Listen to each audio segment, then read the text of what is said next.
एक वेळेस 6 आंधळे होते. आणि ते एका प्राणी संग्रहालयात होता. तिथे ते आले.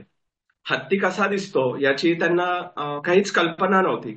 आणि हत्तीची काळजी घेणारा जो व्यक्ती होता त्यांनी या 6 आंधळ्या लोकांना हत्तीला हात लावण्याची परवानगी दिली. तर जो पहिला आंधळा व्यक्ती होता, तो हत्तीच्या मागच्या भागी उभा राहिला, म्हणजे हत्तीच्या मागे उभा राहिला. आणि त्यामुळे त्यांनी हत्तीच्या शेपटीला हात लावला. तर हत्तीच्या शेपटीला हात लावल्यावर तो म्हणाला की हत्ती एका रश्शीसारखा आहे. दुसरा आंधळा व्यक्ती हत्तीच्या बाजूला उभा राहिला आणि त्यांनी हत्तीच्या पायाला हात लावला. पायाला हात लावल्यावर तो म्हणाला की हत्ती एका मोठ्या झाडाच्या फांदीसारखा आहे. तिसरा आंधळा व्यक्ती हत्तीच्या बाजूला उभा राहिला आणि त्याने हत्तीच्या शरीराला मध्यभागी हात लावला. आणि तो म्हणाला की हत्ती एका भिंतीसारखा आहे. चौथा आंधळा व्यक्ती हत्तीच्या कानाजवळ उभा राहिला. त्याने हत्तीच्या कानाला हात लावला आणि हत्ती कान हलवत असताना त्या आंधळ्या व्यक्तीला कदाचित वारा लागला असावा. आणि तो म्हणाला की हत्ती एका पंख्यासारखा आहे. पाचवा आंधळा व्यक्ती हत्तीच्या समोर उभा राहिला. त्याने हत्तीच्या सोंडेला हात लावला. आणि तो म्हणाला की हत्ती एका सापासारखा आहे. शेवटी जो सहावा आंधळा व्यक्ती होता तो हत्तीच्या तोंडाजवळ उभा राहिला आणि त्याने हत्तीच्या दातांना हात लावला. आणि तो म्हणाला की हत्ती एका तलवारीसारखा आहे. तर या आंधळ्या लोकांनी हत्ती कसा असतो हे कधीच पाहिलं नव्हतं आणि हत्ती कसा दिसतो याची त्यांना काहीच कल्पना नव्हती. त्यामुळे ते जिथे उभे राहिले आणि हत्तीच्या शरीराला जिथे त्यांनी हात लावला, त्याप्रमाणे हत्तीबद्दल त्यांची समज निर्माण झाली. ज्या जागेवर ते उभे राहून त्यांनी हत्तीला स्पर्श करून पाहिला, त्यांचा दृष्टिकोन त्या प्रकारेच निर्माण झाला. तर आपल्या ख्रिस्ती जीवनामध्ये सुद्धा अनेक वेळा असंच होतं प्रियानो. आपल्या आयुष्यामध्ये कधी काही भयंकर परिस्थिती येते किंवा आपल्याला कुठल्या परीक्षेला सामोरे जावं लागतं. तेव्हा आपल्या समोर आपल्याला जे दिसतं, आपलं लक्ष आपण तेवढंच तिथेच केंद्रित करतो आणि आपलं लक्ष तेवढंच मर्यादित राहतं. परंतु जगिक दृष्टिकोनापुढे बरंच काही आहे हे आपण विसरून जातो. आज सकाळच्या मननामध्ये ज्या व्यक्तीविषयी आपण पाहणार आहोत तो सुद्धा अशाच परिस्थितीला सामोरे जात होता. आपण स्तोत्रसंहिता 73 कडे आपलं लक्ष वळवूया. स्तोत्रसंहिता 73. हे स्तोत्र असाफ याने लिहिलं आहे. तर असाफ कोण होता बरं? असाफ एक गायक होता, तो एक संगीतकार होता. आणि राजा दावीदच्या काळामध्ये तो परमेश्वराच्या मंदिरामध्ये उपासनेची सेवा करत होता. त्याने अनेक स्तोत्र सुद्धा लिहिले आहेत. आणि आपण स्तोत्र 73 मध्ये त्याच्या विश्वासाबद्दल, त्याच्या संघर्षाविषयी आपण वाचतो. हे स्तोत्र जगिक गोष्टींच्या पुढे परमेश्वराकडे कसं लक्ष केंद्रित केलं पाहिजे हे आपल्याला शिकवतं. कुठल्याही क्षणी परमेश्वराचा त्याग करणार या परिस्थितीमध्ये असाफ होता.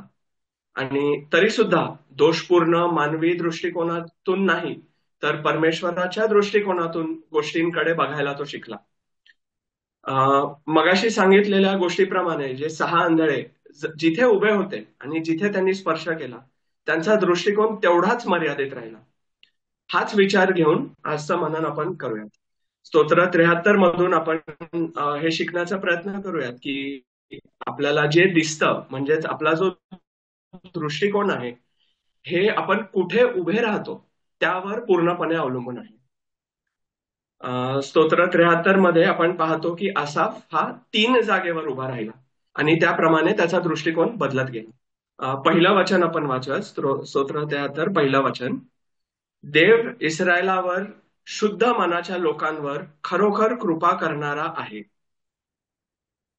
पहिल्या वचनामध्ये असाफ म्हणतो की परमेश्वर चांगला आहे, कृपाळू आहे आणि दयाळू आहे. आणि या गोष्टीवर त्याचा विश्वास सुद्धा होता. लहानपणापासूनच असाफाने परमेश्वराच्या कृपेविषयी आणि चांगुलपणाविषयी शिकलं होतं आणि याचीच तो साक्ष सुद्धा देतो. मत्तय शुभवर्तमान 19 अध्याय आणि 17व्या वचनामध्ये येशू ख्रिस्त स्वतः या गोष्टीची साक्ष देतो. येशू ख्रिस्त म्हणतो की काय चांगले आहे असे मला का विचारतोस? फक्त देव एकच चांगला आहे. फक्त देव एकच चांगला आहे. हे असाफाला सुद्धा माहीत होते. आणि पहिल्या 2 वचनामधून 2 सत्य आपल्या समोर येतात. पहिलं सत्य आहे की परमेश्वर इस्रायलावर म्हणजेच आपल्या निवडलेल्या लोकांवर कृपा करणारा आहे. या संदर्भामध्ये आपण रोमकरास पत्र 9 अध्याय 15 आणि 18 ही 2 वचनं वाचूयात. रोमकरास पत्र 15, रोमकरास पत्र 9 अध्याय 15 आणि 18. कारण तो म्हणजेच परमेश्वर मोशेला म्हणतो, ज्या ज्या कोणावर मी दया करतो त्याच्यावर मी दया करीन, आणि ज्या कोणावर मी करुणा करतो त्याच्यावर मी करुणा करीन. 18वं वचन, यावरून त्याच्या इच्छेस येईल त्याच्यावर तो दया करतो, आणि त्याच्या इच्छेस येईल त्याला तो कठीण हृदयाचा करतो. प्रियांनो, एकेकाळी आपण त्याच्या कृपेपासून लांब होतो, आपण कठीण हृदयाचे होतो. परंतु परमेश्वर त्याच्या सार्वभौमत्वाने त्यांनी आपल्यावर कृपा केलेली आहे. त्याच्या कृपेने येशू ख्रिस्ताच्या बलिदानाद्वारे त्याने आपल्यावर दया केलेली आहे, आणि आपल्याला त्यांनी निवडलेला आहे. आणि त्याच्या सार्वभौमत्वाद्वारे दिवसेंदिवस तो आपल्यावर कृपेचा वर्षाव करतो. दुसरं सत्य आहे की परमेश्वर शुद्ध मनाच्या लोकांवर कृपा करणारा आहे. मत्तय शुभवर्तमान 5 अध्याय आणि 8 वचनामध्ये डोंगरावरील प्रवचन देत असताना येशू ख्रिस्त म्हणतो, जे अंतःकरणाचे शुद्ध आहेत ते धन्य आहेत, कारण ते देवाला पाहतील. ज्यांचं अंतःकरण शुद्ध आहे, ज्यांचं मन शुद्ध आहे, असे लोक काय आहेत? धन्य आहेत. आणि असाफ म्हणतो की अशाच अंतःकरणाने शुद्ध असलेल्या लोकांवर परमेश्वर कृपा करतो. हे सर्व असाफला माहीत होतं, आणि त्याने हे सर्व स्मरण केलं. त्यामुळे आपण म्हणू शकतो की असाफ हा एका स्थिर खडकावर उभा होता. आणि स्थिर खडकावर उभा असल्यामुळे त्याला फक्त हेच दिसलं की परमेश्वर चांगला आणि कृपा करणारा परमेश्वर आहे. याशिवाय त्याला काहीच दिसलं नाही. आपण सर्व सुद्धा बहुतेक वेळा स्थिर खडकावर उभे असतो. आपण आयुष्यामध्ये परमेश्वराने जी आपल्यावर कृपा दाखवली आहे याचं स्मरण करतो, आपण त्याची उपकार स्तुती करतो. परंतु जेव्हा आपण जगिक गोष्टींकडे पाहू लागतो, आपलं लक्ष जेव्हा जगिक गोष्टींकडे केंद्रित करतो, तेव्हा आपली दृष्टी जगिक गोष्टींपुरती मर्यादित राहते, आणि जगिक गोष्टींपुढे आपण काही पाहू शकत नाही. असाफ सोबत सुद्धा असंच झालं. आतापर्यंत तो स्थिर खडकावर उभा होता, परंतु जेव्हा त्याने व्यावहारिक दृष्ट्या जगाकडे पाहिलं, त्याचा परमेश्वराप्रती दृष्टिकोन बदलला. जे काही अनुभव त्याने घेतले त्यामुळे तो गोंधळात पडला, आणि परमेश्वराविषयी त्याला शंका वाटू लागली. 2 वचनामध्ये असाफ म्हणतो, माझ्याविषयी म्हणाल तर माझे पाय लटपटण्याच्या लागास आले होते, माझी पावले बहुतेक घसरणार होती. असाफ आता स्थिर खडकावरून घसरड्या जमिनीवर उभा आहे, त्याचे पाय घसरणार होते. असाफची ही जी समस्या होती ती आज बहुतेक ख्रिस्ती लोकांमध्ये सुद्धा आपल्याला पाहायला मिळते. असाफने परमेश्वराच्या चांगुलपणाचा चुकीचा अर्थ घेतला. त्याने हा अर्थ लावला की परमेश्वराचा चांगुलपणा आणि कृपा म्हणजे मिळालेले जगिक आशीर्वाद. प्रियांनो, आपण सुद्धा अनेक वेळा हा विचार करतो, नाही का? आपण म्हणतो की परमेश्वर खूप चांगला आहे, कारण की त्याने आम्हाला जगिक दृष्ट्या खूप आशीर्वाद दिले आहेत. असं असेल तर या तर्कशास्त्राविषयी आपण इयोबाला विचारलं पाहिजे. इयोबाने जे काही सहन केलं त्यामधून त्याला भौतिक दृष्टिकोनातून काही आनंद मिळाला असेल असं तुम्हाला वाटतं का? इयोबाचं उदाहरण जर आपण लक्षात ठेवलं तर आपण कसं म्हणू शकतो की परमेश्वर चांगला आहे? त्याची सर्व इयोबाची सर्व जगिक संपत्ती, त्याचं कुटुंब त्याच्याकडून काढून घेतण्यात आलं. मग परमेश्वर कसा काय चांगला बरं? कारण परमेश्वर चांगला आहे, कारण शेवटी योग परमेश्वराच्या अधिक जवळ आला, विश्वासात तो अजून अधिक बळकट झाला, आणि त्याच्या विश्वासूपणामुळे परमेश्वराने त्याला अजून आशीर्वादित केलं. असाफाला परमेश्वराबद्दल हे सत्य माहीत होतं, परंतु हे सत्य त्याच्या जगिक अनुभवाच्या विपरीत होतं, आणि त्यामुळे तो गोंधळात पडला आणि घसरड्या जमिनीवर उभा राहिला. 3 वचनामध्ये असाफ म्हणतो, कारण दुर्जनांचा उत्कर्ष पाहून मी गर्विष्ठांचा हेवा करू लागलो. अविश्वासणारे आणि दुष्ट लोक या जगामध्ये समृद्ध होतात, ते उत्कर्ष करतात. आणि परमेश्वराचे लोक समृद्ध होत नाही, त्यांची प्रगती होत नाही, ते उत्कर्ष करत नाहीत. हे आसाफाला पटलं नाही आणि त्यामुळे तो गर्विष्ठांची ईर्ष्या सुद्धा करू लागला. 4थ्या वचनामध्ये तो म्हणतो, त्यांना मरण यातना नसतात, ते शरीराने धडधाकट व पुष्ट असतात. ज्या प्रकारे अविश्वासणारे आणि दुष्ट लोक निरोगी आहेत, धडधाकट आहेत, पापामध्ये त्यांचा मृत्यू जरी होत असेल तरी त्यांना काही फरक पडत नाही, हे पाहून तो आश्चर्यचकित झाला. 5व्या वचनामध्ये तो म्हणतो, तर मनुष्यांप्रमाणे त्यांना क्लेश होत नसतात, इतर लोकांप्रमाणे त्यांना पीडा होत नसतात. हे पाहून सुद्धा तो अतिशय चकित झाला की अविश्वासणारे एकमेकांसोबत मिळून मिसळून पापाचा आनंद घेतात, जगी गोष्टींचा आनंद घेतात आणि त्यांना त्याचा काहीच त्रास होत नाही. आणि 6 ते 11 या वचनांमध्ये अविश्वासणाऱ्यांचा गर्व पाहून तो अजून गोंधळात पडला. ते अविश्वासणारे आणि दुष्ट असून सुद्धा परमेश्वर त्यांचा विरोध करत नाही, त्यांना शिक्षा देत नाही. आणि त्यामुळे ते गर्वाने म्हणतात की देवाला देवाला कसे समजणार, परात्पराला काय ज्ञान आहे. हे सर्व पाहून आसाफाने स्वतःच्या आयुष्यासोबत तुलना केली आणि त्याच्या मनामध्ये परमेश्वराप्रती कटुता आली. त्यांनी काय केलं, तुलना केली.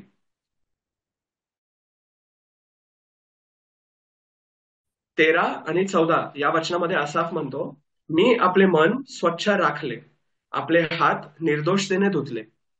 खचित हे सगळे व्यर्थ, कारण मी दिवसभर पीडा भोगली आहे, प्रति दिवशी सकाळी मला शिक्षा झाली आहे. घसरड्या जमिनीवर उभा राहून फक्त जगिक दृष्टिकोनातून पाहून आसाफ निराश झाला आणि तो अक्षरशः परमेश्वराचा त्याग करण्याच्या मार्गावर होता.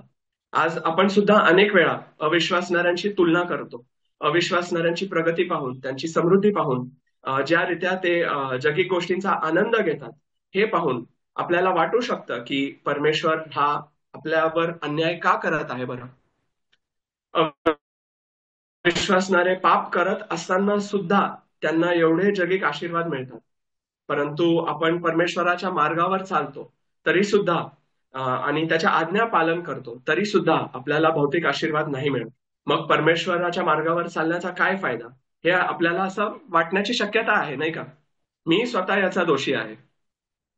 आणि यामुळे आज अनेक विश्वासणारे भाऊ बहीण विश्वासामधून माघारी गेले आहेत आणि जगाच्या मोहांमध्ये पडून ते गुंतले गेलेले आहेत.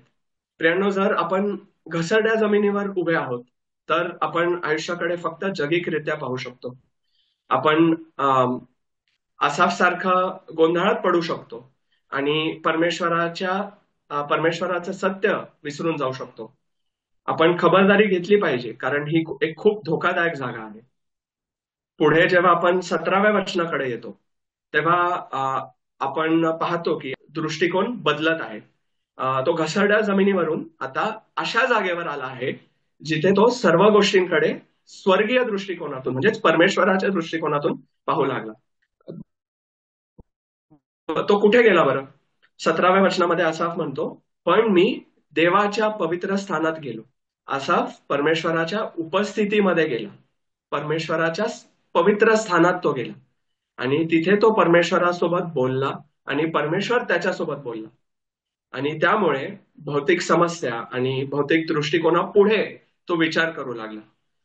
जणू त्याचे आध्यात्मिक डोळे उघडले आणि त्याला स्पष्ट दिसू लागलं. मग त्याला काय दिसलं बरं. 17 ते 20 या वचनांमध्ये त्याला अविश्वासणाऱ्यांचं भविष्य काय आहे ते दिसलं. 17 ते 20 वचन वाचतो. पण मी देवाच्या पवित्र स्थानात गेलो आणि त्या लोकांचा शेवट मनात आणला, तेव्हा ती मला समजली. खचित तू त्यांना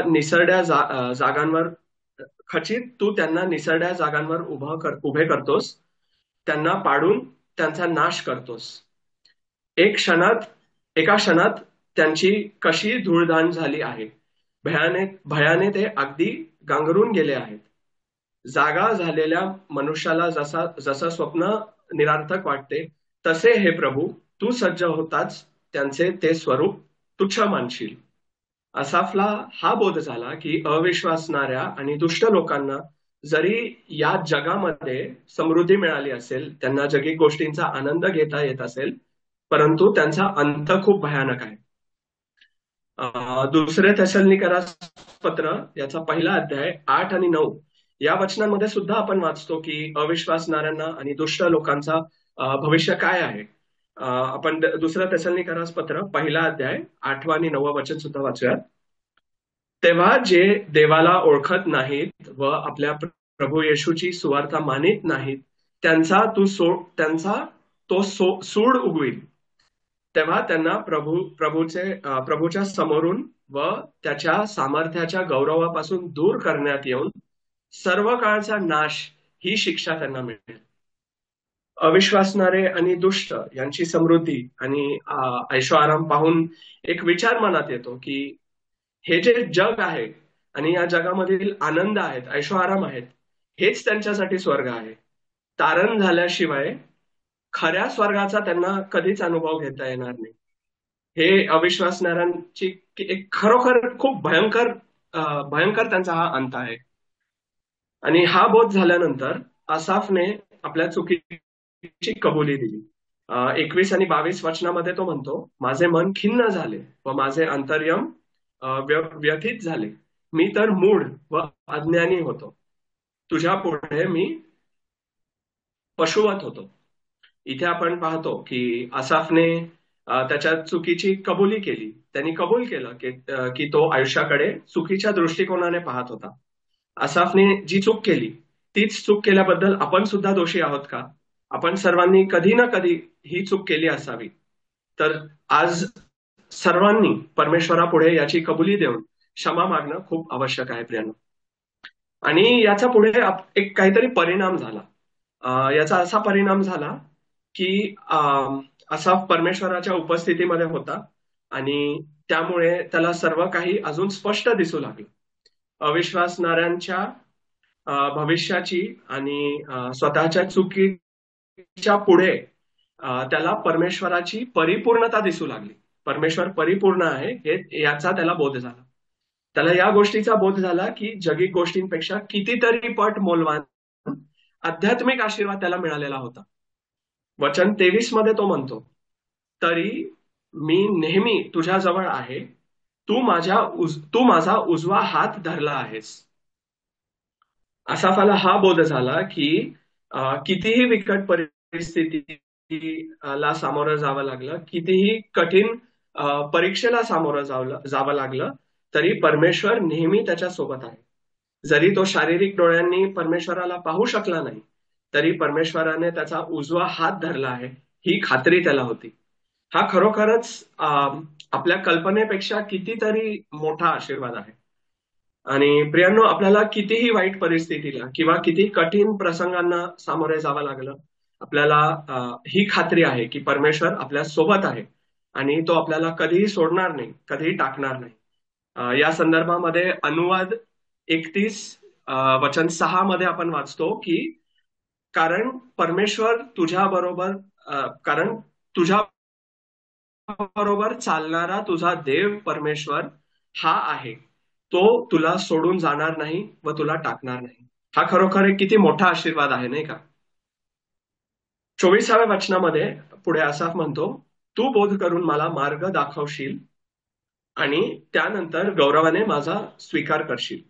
आसाफला हा सुद्धा बोध झाला की कुठल्याही प्रसंगामध्ये त्याच्या आयुष्याचं नियंत्रण परमेश्वर करत आहे.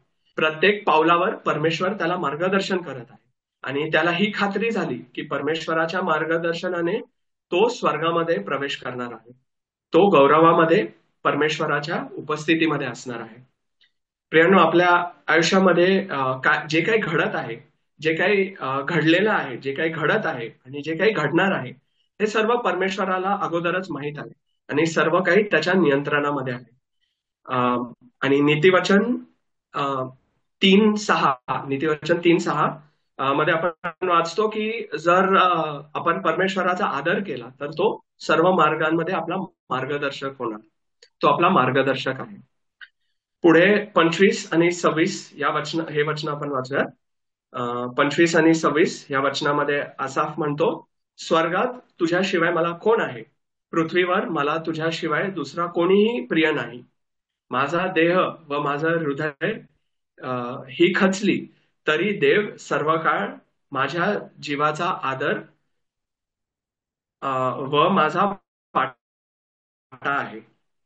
इथे आसाफ एक घोषणा करत आहे की त्याच्या आयुष्यामध्ये त्याला परमेश्वराशिवाय कोणाचीही गरज नाही.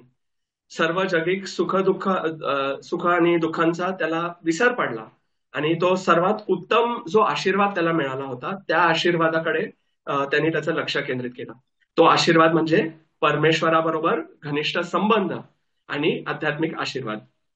स्तोत्र 16 आणि 11 या वचनामध्ये आपण वाचतो की परमेश्वराच्या सानिध्यामध्ये विपुल हर्ष आहे. जो आनंद, जो विपुल हर्ष परमेश्वराच्या सानिध्यामध्ये आहे तो आपल्याला कुठेही मिळू शकत नाही. आणि त्यामुळे खरोखरच परमेश्वराशिवाय आपल्याला कोण आहे, नाही का? आणि शेवटी आपण 27 आणि 28 ही वचनं वाचूयात. पहा, जे तुझ्यापासून दूर जातात ते नष्ट होतात. अनाचार करून बहकून जाणाऱ्या सर्वांचा तू समूळ नाश करतोस. माझ्याविषयी म्हटले तर देवाजवळ जाणे ह्यातच माझं कल्याण आहे. मी प्रभू परमेश्वराला आपले आश्रयस्थान केले आहे ह्यासाठी की मी तुझी सर्व कृत्ये जाहीर करावी. शेवटी आता आसाफ परमेश्वराच्या दृष्टिकोनातून पाहू लागला. त्याला हा बोध झाला की परमेश्वराचा मार्ग हाच एकमेव मार्ग आहे. त्याला हा बोध झाला की बिकट परिस्थितीमध्ये सुद्धा एका विश्वासणाऱ्याकडे उल्हास आणि आनंद करण्याचा एक खूप मोठं कारण आहे. परमेश्वराच्या मार्गावर चालण्याचा काय बक्षीस मिळणार आहे याचा त्याला बोध झाला आणि त्यामुळे तो म्हणतो की तो परमेश्वराच्या कृत्यांना जाहीर करणार. आणि त्यामुळे त्याचा दृष्टिकोन पूर्णपणे बदलला गेला. प्रियानो, जर आपल्याला एक विजयी ख्रिस्ती जीवन हवं असेल तर हेच ते स्थान आहे जिथे आपण उभं राहिलं पाहिजे. हेच ते स्थान आहे जिथे आपण जगिक दृष्टिकोन सोडून आध्यात्मिक दृष्टिकोनाने पाहिलं पाहिजे आणि परमेश्वरावर विश्वास ठेवूनच आपण या जागेवर पोहोचू शकतो. तर आज आपण अवलोकन करूयात की आपण नेमकं कुठे उभे आहोत. आपण घसरड्या जमिनीवर उभे आहोत जिथे आपला दृष्टिकोन मर्यादित आहे, का आपण परमेश्वराच्या उपस्थितीमध्ये उभे आहोत. परमेश्वर आपल्याला सहायता करो की जे आसाफने केले ते आज आपल्याला सुद्धा करता यावं. ज्या प्रकारे आसाफ परमेश्वराच्या उपस्थितीमध्ये उभा राहिला आणि त्यामुळे त्याला आध्यात्मिक दृष्ट्या सर्व काही स्पष्ट दिसलं. परमेश्वर आपल्याला सुद्धा यासाठी सहायता करो.